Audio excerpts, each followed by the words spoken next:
I was hovering around 6 to 8K a month. Since I joined, my first month was 20K, and it's been fairly consistent since then. When things aren't going well in sales, you tend to dread the calls, and they can become a bit stressful. They can take more energy than they need to. You spend too many hours a day working to not enjoy it. Fundamentally, the most important thing is knowing what I'm looking to achieve at whatever point in the call. So obviously you have the beginning, then I'm looking for a problem and the quantifiable effect of the problem. I have that checklist in my head, and also what I'd call the tools, which are the questions to get those key things out. Even though I've been in sales for 15 or 20 years, having that framework is really important. It's just not worth winging it at all. But I was thinking, for other people that don't even have the experience that I've got, this framework, like if you just started from scratch and followed exactly what you say to do the drilling and do everything that you need to do, I feel like What was one of the first things you started implementing from the program that started making some positive changes in your sales? so People just want to know the numbers. They don't care about anything else. How much were you making in monthly commissions before? And how did monthly commissions change for you after you start implementing a real sales system? so I would say in dollars, previously I was hovering around 6 to 8K a month, sometimes lower, ever so slightly, sometimes a little bit higher. But since I joined, my first month was 20K, and it's been fairly consistent since then. So it wasn't always like that before, right? So before you joined, what were some of the problems that you were facing that you're looking to fix? Great question. So the the biggest problem for me, and it's something that you identified early on, is I was a bit of a princess closer, in the sense of I would just wait for the calls to come to my meetings. Sometimes if they didn't attend, I wouldn't even call them. I wasn't messaging them or calling them beforehand, and my follow-up was appalling. So just putting a system into place in that regard increased my success significantly. And then when I brought in other aspects of what you mentioned, so Brian, I've been in sales for 15 or 20 years. Yeah, you're not some newbie. You've been in this game for a while.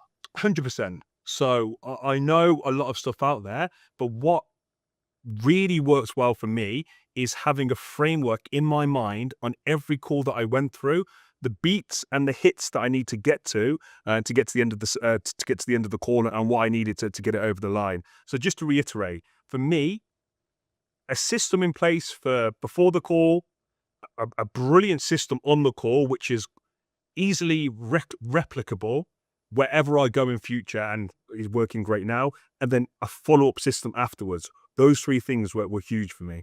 Yeah, for sure. And we'll get to the specifics of what we help in terms of like the specific tactics, what we implemented with just a little bit. But you said you were being a princess closer, like your pre-call process wasn't dialed in and the call. Could you go over some examples of how those problems were popping up for you on your calls or maybe in your sales? Yeah, straight away. So the thing that what I'm currently closing at the minute is a fairly complex piece of software to do with AI. And it's very, very difficult to close someone on that if they don't have a base understanding of what we do and what the product does. So people jumping on the calls, and it's like impossible to close these people unless they've watched like a 15-minute video. So I'd jump on a call, I'd say, oh, you need to watch the video. They get frustrated. They want the price. They want all these different things. And it just caused a whirlwind of problems. So prior speaking to them on a call, messaging them beforehand, making sure that they watched the video, I just avoided that. And that's just something quantifiable, which made a huge difference. Right. You said the prospects not going through the videos or not, them just kind of doing their own thing on the call that was causing the problems. What kind of problems was it causing? It's If I told you it's near impossible, even Brian would struggle to close these people if they haven't watched that specific video. Um, no, the better way to explain it is you could close them, but it's way more difficult. And just making them watch the video and doing the pre-work prior, it just made the call so much easier. Right. So it's a lot of like convincing and just boxing matches. Like, hey, like how much do you guys charge? Let's get to the point. Those kind of things, and I'm sure objections at the end as well. Yeah. Exactly. And also just because they have so many questions regarding it, at the beginning, they're just asking you question after question. And there's only so many times you can try to bring the conversation back to you asking questions. There's only so Right. many times that can happen until it becomes a bit annoying. Right. So that's kind of how your work was feeling on the calls. Instead of having a good work day, just feeling a bit annoying. Exactly. Was it showing up in outside of work as well? Because a lot of times, whenever our students say is, okay, cool, like obviously it's affecting their confidence on the call, so on and so forth, but also a lot of people care that outside of work as well, right? So was it affecting other areas of the role, or is it just mainly just the sales calls? Yeah, so it did have the effect on other aspects of my life. So I'm in a really good situation. So most things are going quite well for me, and I'm extremely grateful for that. But if when things aren't going well in sales, you tend to dread the calls, let's say, and they can become a bit um I wouldn't say stressful, but they can take more energy than they need to. So just by incorporating the things inside the course, it I was looking forward to every call. That's good. Yeah, you'd want to do that, right? If you're going to spend 8 hours, 9 hours a day, then you don't want to dread work. You want to look forward to it, right? Exactly. You spend too many hours a day working to not enjoy it. Yeah, 100%. Now, before you got into the program, I'm sure you're a bit skeptical, right? There's a lot of sales coaches, there's a lot of programs out there. So, did you have any skepticism or concerns before getting into the program? Yeah, 100%. So even though I've been in sales for I'd say around 15 or 20 years now, I've done loads of courses within that time, and it got to a point where I'm always willing to learn. That's one of the fundamental facts of my way of being. Um, but there's so many charlatans out there. And I don't know if you remember our conversation, the initial conversation. I think you might have it saved actually, Brian. But I know I didn't want it to be released, but if you want to and people are interested, feel free to do it. But the conversation was brilliant because I knew exactly what Brian was doing, sorry, but he did it in such a way that I didn't feel manipulated or anything. It was brilliant. He established a ton of emotion out of me and really asked the best questions at the best possible time. So when I went through that process, I was like, I need to get involved in this, man, because he's singing from my choir sheet. Let's say that.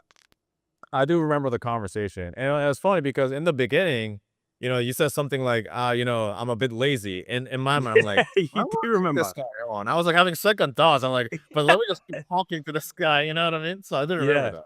Yeah, yeah. And I think and I have to be kind of honest as well. I do think there is an aspect of me being kind of inherently lazy, but having a process to go through, it becomes less a problem with willpower then, and it's just something that you do. Like just like a sales call, you always turn up to sales calls, right? Because it's just something you do.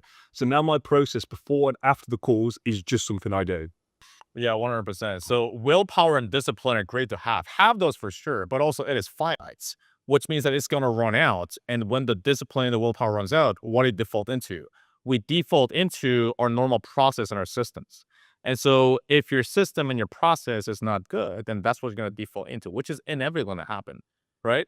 So let's go over, okay, the pre-call process as well as, now we have a system, but let's give people some more specifics that they could actually maybe go get some insights from, right? So what was, aside from the pre-call process, what was one of the first thing you started implementing from the program that started making some positive changes in your sales?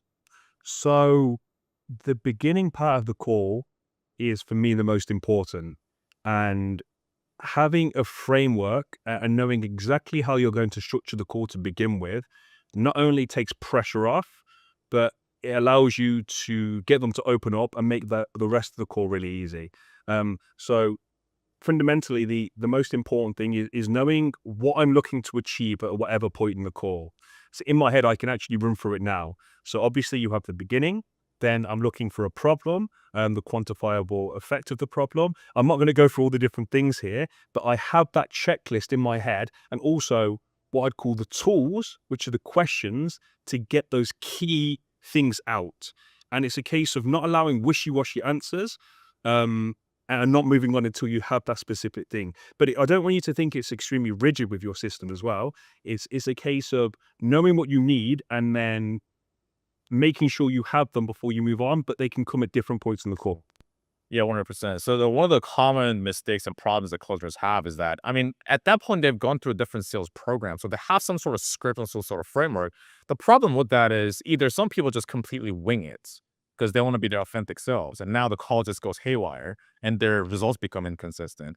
Or they're too rigid with the scripts, like, I must ask these questions, but they don't know why they're asking it. Because it's not about the questions that we ask. It's about the answers we uncover from the prospects, right? And so if we're just focusing on the questions we're going to ask, then you're missing the key points, and the prospect feels like you're not really listening, or you miss key information, and then later on it bites you in the ass in objection handling. So that's really key in understanding that you're having those things like, what am I looking for? Which gives you more confidence as well, because I know exactly where to take the conversation instead of I don't know, really know where to go to.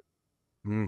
And I was having a thought about this earlier because I knew we were having this conversation. And as I was walking along, I was thinking, even though I've been in sales for 15 or 20 years, having that framework is really important. It's just not worth winging it at all. But I was thinking for other people that don't even have the experience that I've got, this framework, like if you just started from scratch and followed exactly what you say to do the drilling and do everything that you need to do, I feel like anyone could be a high ticket closer just by doing it, as long as you had the ability to learn and to put it into practice. So in some ways it's scary because I have all this experience and it's taken me this long to get to where I am, but someone brand new could probably just utilize your system and just get there in such a quicker period of time. Yeah, 100%. And that's why also you're our ideal student, Mark, is the fact that you went through the classroom and then, okay, let me actually study it. And then I remember you sending me these messages too. Like, yeah, I'm just drilling it over and over and over again.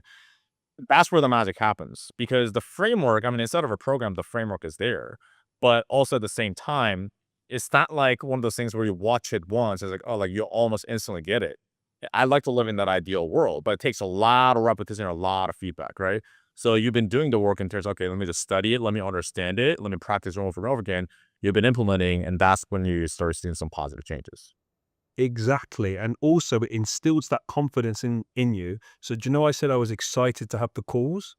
It instills when you're drilling, it instills that confidence in you. So when you jump on the phone with that person, you're raring to go. You've got all the tools available. Yeah, 100%. As opposed to most high ticket closers, most princess closers, they're dreading the calls. And sometimes, I mean, I've been there too, to be fair, where I'd hope that prospects would no show Oh, it's the because worst, isn't it? It's how we make yeah, it's money as the well. worst part, right? Because I'm like, I secretly hope that they'll no show because I don't know what to do on the calls. Like, I don't know how to objection Mm, handle. And that's the worst position to be in because you should be, I mean, you should be looking forward to people hopping on so you can have a great time on the call as well as actually closing and making money, helping people. You know what I mean? So exactly. that's a key piece. Okay, so having that structure, knowing what you're looking for, what's another thing that you started implementing that started making some positive changes in your sales? I know we discussed it already, but just the pre-call structure. Do you want to go through that again, or go something a little bit Yeah, sure. different? I mean, if you want to expand on that, like how do you go about making sure that maybe people show up, making sure that people go to the indoctrination content so they're more warmed up for the sales call? Yeah, so it's pretty simple. So I literally follow what you have in the course verbatim.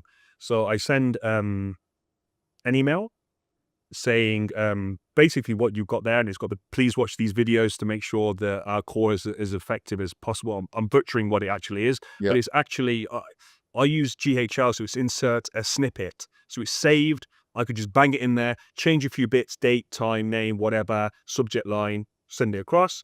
Then I send a text. I just sent you this for our meeting whenever, and then I send another text. Did you get it? That before every call, even that little tweak, and I know it doesn't sound like much, is huge because it gets that conversation going. And by them confirming that they've got it, you then know they've watched the video. So that's the first thing. Then if they don't do it, that's when I call, and then I call the day of, and it just saves so much time and makes things more effective. So that's another thing that I incorporated, which was really useful. Yeah, 100%. And another issue is that people these days, princess closers, they can't be bothered doing the confirmation because apparently they're too good. You know? And so that obviously affects their show rate as well as obviously them being able to do better on their sales calls as well. Because a lot of people think that objection handling happens after the price drop and people say, think about it. No, no, no. Objection handling happens way before. In the discovery, you're preventing objections all the way throughout. But also, what a lot of people don't acknowledge is that objection handling begins before they hop on the sales call from the content. We call them indoctrination content, nurture assets, right? the content that goes over their most common concerns, their most frequently asked questions. Well, let's just do the pre-work before the sales call, have them consume that as much as possible. That way, number one, they're more intrigued. So the perceived value of the sales call goes up. So they actually want to watch it. And for people that are watching this video, this is a nurture asset. So you watch this and you're going to want to hop on the sales call and you're more likely to buy, right? So same thing, that we just want to make it easy as possible, right? So there's sales process and there's sales skill set. Sales skill set is the objection handling, the tonality, the asking the right questions. Work on that for sure. But sales process is, okay, what are you doing before the sales call and after the sales call if it goes to a follow-up? And a lot of times sales process trumps sales skill set. So that's the key thing there. Okay, cool. So you started doing that, and once you got to that 20K monthly commissions, I mean, you mentioned about work you're looking forward to and more, but did your life change at all? Like how did it affect your life? Yeah. So when there's certain things that you need in your life to feel, this is going to sound cheesy. I don't want to say fulfilled, but you need to tick certain boxes. And even though I've been in sales for a long period of time and I've been fairly successful, I never felt like I was fully ticking the box when it comes to my profession. So now that's been ticked, and I feel confident every single month of earning the income which I feel like I should be making. It allows me to focus more energy on other aspects of my life. Like I'm in my gym stuff now. So yeah, it's just been useful throughout my whole life. Yeah, for sure. I mean, it's a lot of times people cannot really enjoy their life because they're only focusing on their work and they just feel guilty. Like when they're trying to enjoy their personal life, they're thinking about work. And when they're work, they're thinking about, man, I want to have a life and so on and so forth. So as the money part gets sorted out more, as in your bills are paid off, you can travel a little bit, you can help the people around you, then your life just becomes a lot easier, right? We always say train hard. That way, not only your sales calls become easier, but also your life becomes easier. You've just hit a really important point, and you made me think about it when you were speaking there. So the ability to focus on those 3 points that I talked about, so pre-call, on-call, and after-call. Um, So having that focus and also drilling, I feel like I spend less time now trying to get a much better result from before, when I was spending more time just flippantly being all in different places and getting a lesser result. So just having a process allows me to spend less time to get a bigger result, when before I was just kind of all over the place, if that makes sense. Yeah, 100%. I mean, Hermosi says this too, right? If you feel like you're working 10, 12 hours a day, but you're not really getting anywhere, it just means that you're working on the wrong things. Exactly. And that's why one of the first things we do, and you and I did one too, when we do a one-on-one game plan session with our students, which is we don't just give you like a whole bunch of videos and hey, good luck. I mean, we do that too, but we sit down with you one-on-one when you first enroll. We take a look at your data. We do a data analysis. We take a look at your sales calls. We identify the biggest bottleneck and we map out a whole action step for the next 12 weeks, right? Otherwise, you're just kind of going in there just like floundering, which is why most sales training programs don't work because they're just, hey, here's a bunch of videos, figure out good luck, but it's the more meticulous approach. Okay, so you've been doing that. And what do you feel would have happened if you didn't make that leap and if you just kept doing pretty much the same thing on your own? So honestly, I think I would have tried something different. And this is not really the time to talk about it, but I have tried other courses and other aspects of my life as well, and they were bloody rubbish, like a complete and utter waste of time. So probably would have wasted some time with something else out there, or continued doing what I'm doing. Probably made excuses. As much as I like to think I'm fairly accountable for myself, but sometimes it's easier to make excuses. So yeah, probably a mixture of those things. Yeah, for sure. And well, another thing I respect about you too is the fact that you've been in sales for 10 to 15 years, yet you didn't have the ego to say, oh, like, I know it all, right? That's a common thing that kills a lot of coaches. People in general, by the way. It, the moment you think you arrived, you're like, oh, I know it all. Well, that's when the growth stops. Now, if that's all you want to get to, that's fantastic. There's nothing wrong with that. But if you do want to get to the next level, is like, what else can I do there? Like, that's a key part of actual growth, right? So, what would you say to people that are kind of on the fence about, should I do this? What would you say to them? So there's two kinds of people, right? There's the people who They're on the fence because they're worried that they won't have the capacity to be successful. Let's say there's those people.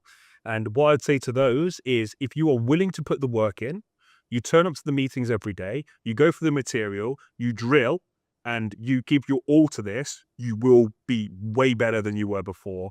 And you'll start getting, I can't say that you'll definitely hit whatever target that you want to get. You'll definitely get way closer to it than you were before. And so there's those people, and there's maybe more types of people, but there's a second kind of person that I'm thinking about as well. And they may be thinking, well, how much better can this make me? It can make you levels above if you hold yourself accountable and put in the work. So I can't imagine. I think there's very few people within their sales career that wouldn't benefit from going through this. And yeah, I just think the kinds of people that are going to pull the trigger are the kind of people that are going to be really successful, and they'll start getting to their goals quicker. It's as simple as that. Yeah, 100%. And that fear of failure is going to be there no matter what. It's just normal. I mean, we talk to prospects every day. As a closer, we understand that too, right? It's a normal part of being a human.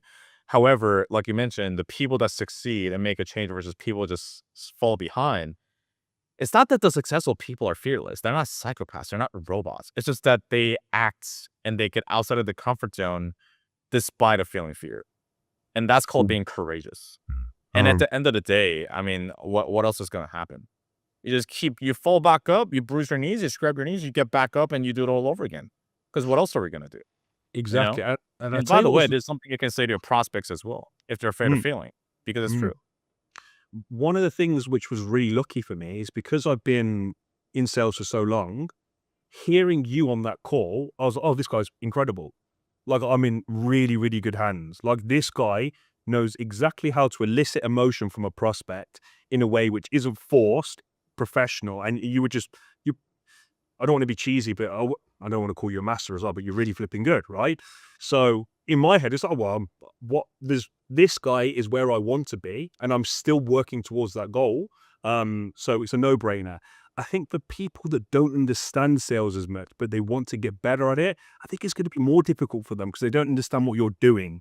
So yeah, it was really easy for me because I spoke to you and I was like, this guy's really good. If you're a high ticket closer and you also want to get the 10K to 20K a month in commissions and you're not a princess closer, you're not lazy, then you can go to the first link in the description box below to see if you'll be eligible for Real Sales System.